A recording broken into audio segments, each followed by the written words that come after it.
Kabayan Henry in Canada, para sa Pinoy sa Canada.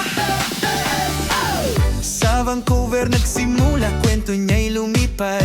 Daily life, good vibes, lahat ay sinasabi sa vlog. Kwento ng OFW, pag-asa at saya. Sa bawat post at video, Pinoy ang kasama. Chika, reaction, mga trips at kalsada.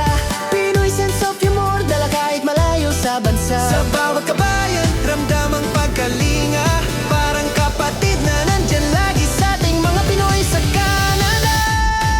Kabayan Henry in Canada, boses ng Pinoy sa malayo mang bansa.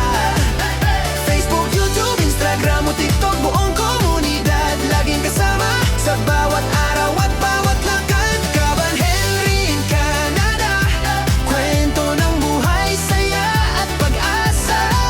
Kahit saan man mapunta, may Pilipinong nagmamahal. Kabayan, salamat!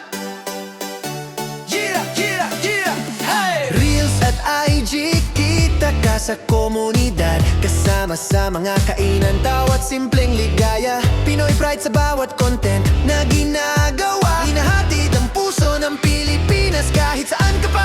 Obvious stories, hirap at tagumpay. Binibigyan mo ng boses ang mga tunay na buhay. Sa bawat komento at share, ramdam na ramdam, may kabayan tayong kakampi kahit saan. Kabayan Henry in Canada, boses ng Pinoy sa malayo pang bansa. Facebook, YouTube, Instagram o TikTok, buong komunidad laging kasama sa bawat araw at bawat lakad. Kabayan Henry in Canada, kwento ng buhay, saya at pag-asa.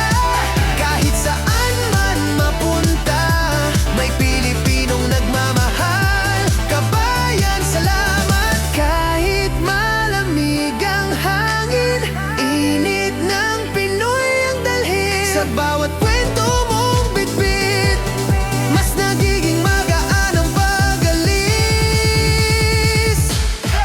Kabayan Henry in Canada, lakbay ng Pinoy sa bagong yugto ng bansa. Sa bawat video mo, kami inspirasyon.